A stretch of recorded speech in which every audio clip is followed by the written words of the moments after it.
Hi, welcome back to Shelby DIY. I'm Patty Henning, the owner of Fabulous Finishes. And this morning we are actually going to do a segment on reclaimed paint. We've done this a little bit in the previous shows, but we've gotten a huge, we've just had so many requests from people that are not even local but out of state and our local people to demo rolling this paint out on cabinetry because it's just been really popular.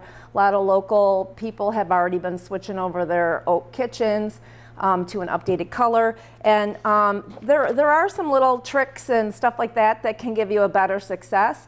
And so what we're going to do today is we're going to show rolling it out real light, which we like to do, and then some mixing of colors. The reclaimed paint is kind of an all-in-one. It's a different kind of paint. It's not acrylic, it's not latex. It bonds to any surface. Just you have to make sure your surface is clean and wax dirt free, but you don't have to sand it, strip it, all that yucky stuff. And it does come in a set of colors, these last two rows. What we tend to find is a lot of people like a lot of choices of color. Now the good news is the company is in the process of bringing out, I think, 5 or 6 new colors possibly in the next couple months, which will be fun. But what we like to do here at Fabulous Finishes is we like to make it fun, where we mix colors and then we show other options to our customers where they can see, like, this is taking the black and adding a little bit of the red to it, and this would normally be a black, and then when you add this bright red, just a little bit of it, you can get to this cool base color. So what we're going to do today too is we are going to mix so you can see what's involved, because it's not hard at all, but I think it intimidates some people when you show them something and it's mixing. So what we did was this door we painted out earlier this week. It's actually 2 coats and then a tight third coat. It's half white, half off-white. Now just to show you the difference, this is white. Painted this one this morning because if we have time we'll show you glazing a door that hasn't properly dried, how difficult it will be. But this just gives you an idea. This is how bright the white is. This is half white, half off-white. So we're going to do another half white, half off-white this morning just to show you. And you know, when you're mixing this yourself, what it would mean is if you're doing a whole big huge kitchen, typically a gallon can do an average size kitchen. If you're going to mix half and half, then you probably have to commit to a gallon of each unless you went into quarts. But I will say their gallons are better price points. Or if you were just doing, you know, we help you with how much paint you're going to need. But you know, you would say 1 quart of this, 1 quart of the other, you'd mix them together. So here what I'm going to do, because I don't want to mix a whole quart, I'm just going to use, you know, a scooper. And you know, it's not where you have to get out a scale and measure it and be super precise, because honestly you're not going to notice if one has like 1/8 of an ounce more than your next measurement. I'll wash that off a little bit there. Okay, and let's get this dry. Okay, and then I'm going to do the same thing with the white. Don't want to put that into the gallon. Wasn't thinking. Okay, so we'll just scoop it out like this. Okay, and so we got the same with the white. And I'm just going to dump it right on top. Now, if you were mixing at home, you could go to like Home Depot. They sell empty cans that have lids. And you could just, you know, pour out half your can. And then, you know, take the other color, pour out half, use it till it's gone, and then mix some more. Okay, so all it does is it takes the off-white down. If you look at the difference here, this is the full strength off-white, so you can see already that it softens the color a little bit, but it's still not white. We've done some sample boards too where it shows, like, you know, 4 parts white, which would be like a quart, and just 1 part of the off-white, and it just takes a little bit off of the white, so it's not so marshmallowy colored. Okay, now when you're doing your cupboard doors, okay, we're going to assume this is all clean and dry, grease free. We hand out, I was telling Katie, we hand out really good instructions. We've taken the company's instructions. We've also kind of gone through with our experience of what we do. I mean, how many, you know, frequently asked questions, how we like to do it, what else you can do with it. You need to read that. It tells you in there how to prep your cupboards, how to clean them, if you've pledged your cupboards, what else to use. And then when you're ready to start painting, I like a natural bristle brush, and then you need one of these textured rollers. We call them whiz rollers, okay, not foam, just a little whiz roller. And when you use that whiz roller the first time, if you can just kind of get it a little damp so it's not a little dry guy, okay. And what I'm going to do here, I'm going to take the paint and I'm going to, first thing is I'm going to jam it into all my cracks and crevices. And I'm not going to go real slow. I'm not going to be like dainty painting because you don't need to. And this paint, you know, isn't going to be wet for a long time. So, you know, if you do this and you don't have much on there, which I don't, and I'm taking my time, this is going to dry like if you're cutting in a wall edge. So when I would go to roll it, I'm going to see all these swoopy marks, and I don't want that. So the quicker you can work at kind of just getting this schlepped on and jamming it in these cracks, the better you are. And then you want to roll your roller, obviously, into your paint, get a good head of paint on there. Take it to your door, and you don't have to go up and down, up and down. You can go kind of all over the place. And the first place I like to go is right over these lines so that they don't dry like yucky brush lines, okay? So that's the first thing you want to do. I don't worry about this upper edge yet because that's real easy to paint and have it look good, okay? And the thing with this roller, what we have found is you do not want to push hard. If I'm real tense and I'm like really wanting to push because I want to cover, this will start to get really small and then it doesn't work properly, so you'll have to like mist it with a little bit of water, fluff it back up, okay? Just really lightly, the first coat or two, you just really lightly want to let that paint roll out, and I keep pushing that first bit of paint until it's not doing much. Like right now I don't have much paint left. Okay, then I'm going to take some more. And I think what people tend to do with this paint, you know, new users, is they think that they need to cover their cabinet, that they shouldn't be, so they want to go kind of heavy like this, okay? Well, you can do that. This paint is meant to have a little bit of texture so that if you want to cover heavier, you can. But I will tell you, when the paint dries, you are going to have a little bit of texture. And that's what we get, people that will complain and say, well, I don't want texture. My finish has a little bit of texture. I'm not happy. I didn't like that. Well, the way you avoid that is you go lightly with your coat of paint. You move it all around. You want it to cover everything. Okay, so I'm doing that here. This is my first coat. I'm not going to worry about the edges. Okay, and then I let it go. Now you see how I can see cupboard coming through? That's what you want if you want a nice lean coverage, okay? And then I would go on to my next cupboard and you'd let these all dry naturally. Now we're gonna put this under blow dryer and go to break so we can come back and continue layer 2. My name is Cheryl Steinhurst. My husband and I are owners of Steiny's Tavern. We're located on the northwest corner of 25 Mile and Shelby Road. We offer a unique dining experience from our restaurant to our off-site catering. Everything we make is from scratch. We utilize Michigan-made products whenever possible. We're open 7 days a week. We offer daily lunch and dinner specials, and we carry the most craft beers on draft in all of Macomb County. So plan on coming out to Steiny's Tavern, where you come for the food and stay for the party. Hi, welcome back to Shelby DIY. We just finished drying the first coat of this half white, half off-white reclaim cupboard. So what we're going to do right now is I'm going to show you the second coat, how you would go back around your kitchen or your cabinets. Again, you know, I kind of just quickly do, if I see I missed any areas, kind of not as much paint now. You see I don't have as much on there, but I'm kind of just making sure I get it in there. You can do it with the roller, but I'm just not patient enough to, you know, have the roller go around and tediously get it into the cracks. And I'm going to do the exact same thing. I load my paint, you know, load my paint.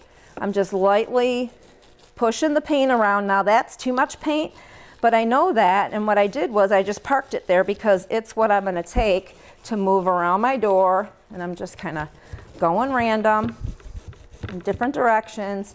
And I'm going lightly, okay? I'm not trying to make sure it covers everything. And what you might find sometimes is there's an area that just, you know, jumps out at you and it doesn't cover well and the whole rest of the door does. Well, then you know what? When the paint dries, you'll go over that door lightly, very lightly with a tight skim, and you'll be good. I'm not going to try to force it to keep too much paint on this layer because then I risk having a little bit of texture that I don't want, okay? I'm going to go around. This door is actually covering pretty good in two. But when you do put it on thinner like this, what you can find is when the paint, you know, level, it kind of shrinks back a little bit when it dries. It's not a self-leveling paint, so don't think of it that way where it'll dry to like a bathtub sheen, okay? But it does kind of shrink back a little bit. And sometimes you might see that, okay, it looks great covered here, but then in the light of your kitchen, you're like, oh, I see a little bit of shadowing coming through.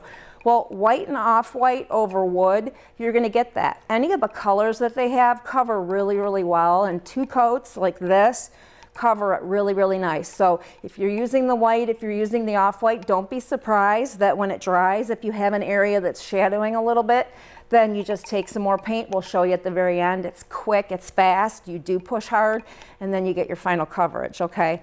One other thing I want to say about painting anything, whether it's furniture or it's your cabinets, if you have an area that you need to, let's say, touch up, or it had a spot and you tried to sand it to get it out before you start your painting process, you need to really look at that, let's say in the light, and see if you have a sheen difference where you've kind of sanded down a little lower than the rest of your finish, because that is going to relay through. So don't be surprised if you sand a spot and then you go and you paint your whole door and it dries and you see when the light hits that that's got a little bit different of a finish.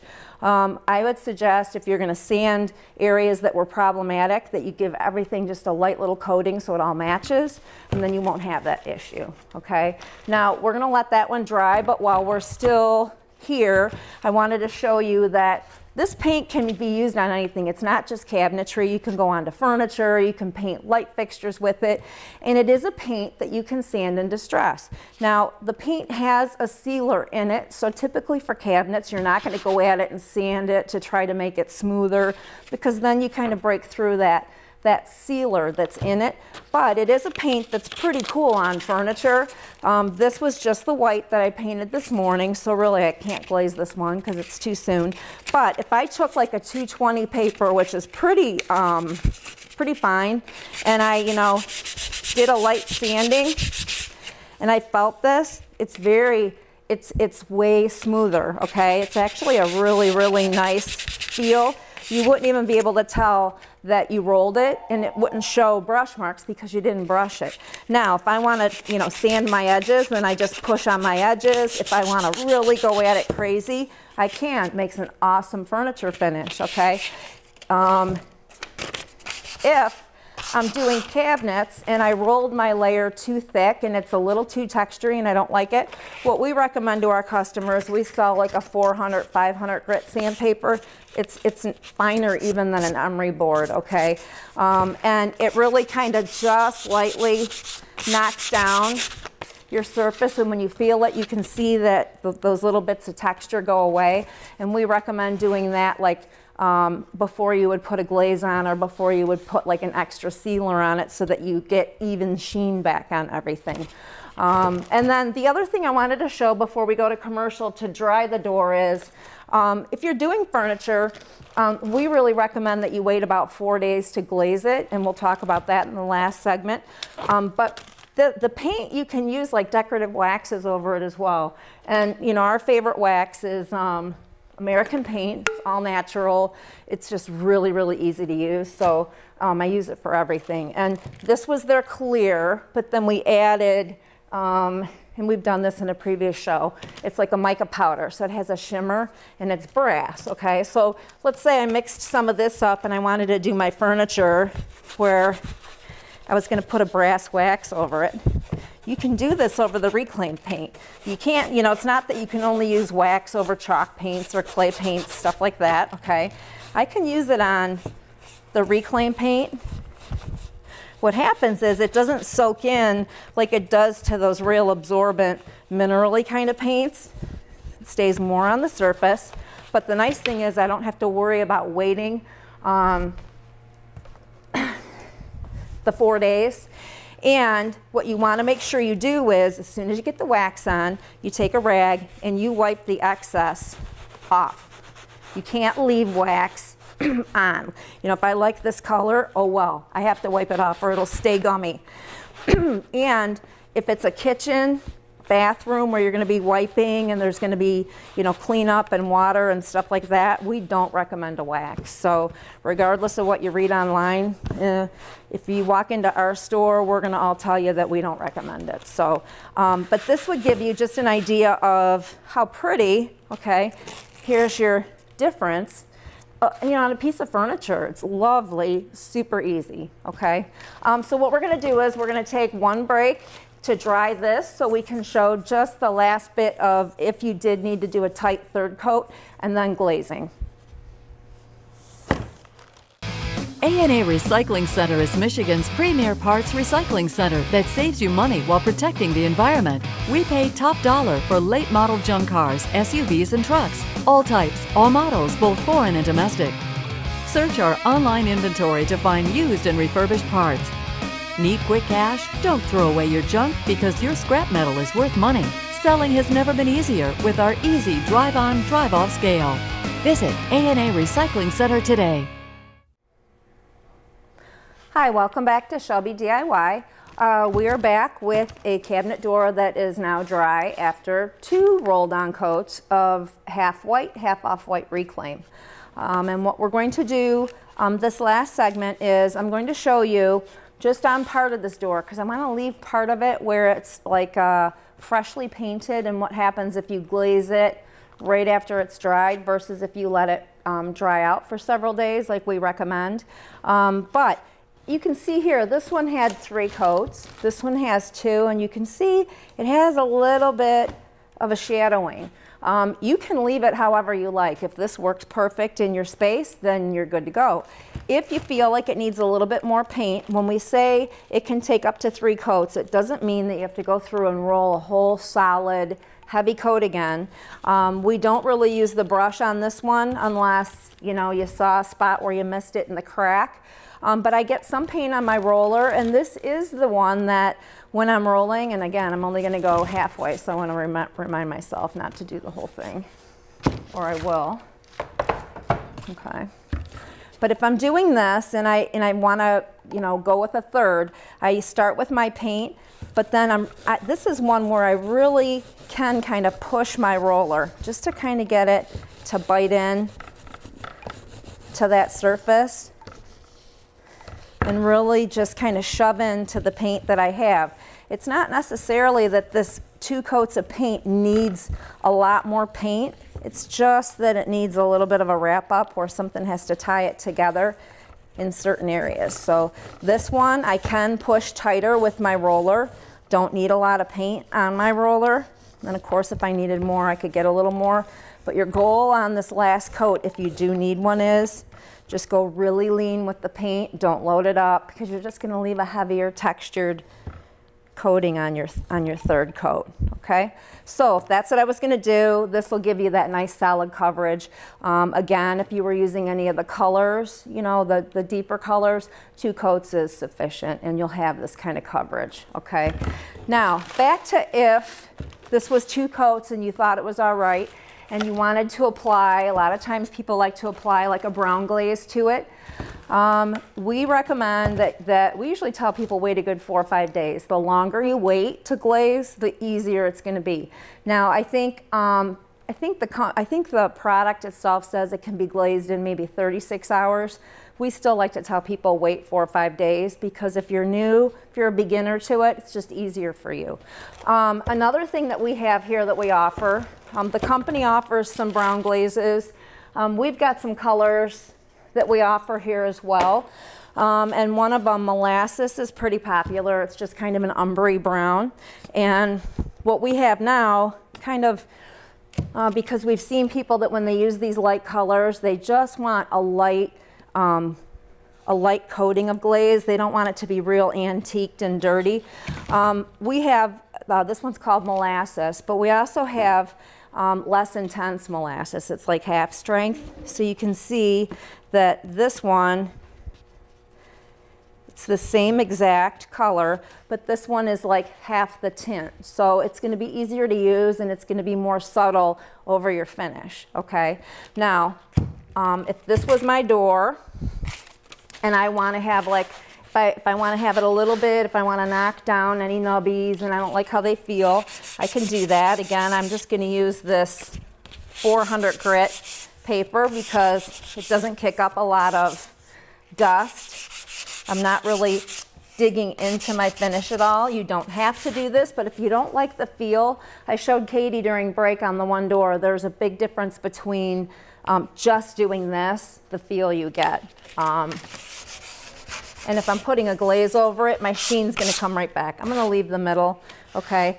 So this is my door. Again, if I wanted my edges to have a little bit of, you know, brown, I can do that. Of course, you don't have to do that. That's, you know, antiquing and it's not necessary. But these are my two colors here. Now, this is a door that, like I said, has been dried for about 4 days, okay? So I'm gonna use a little bit of both just so you can see the difference. And when I'm doing glazing, what I'm gonna do is I'm gonna have a couple brushes, okay? And I'm gonna have some dry, I like these cotton kind of rags, okay? And you're gonna get that glaze on your brush, and you're just gonna kind of smash it into those corners like we did with the paint, okay?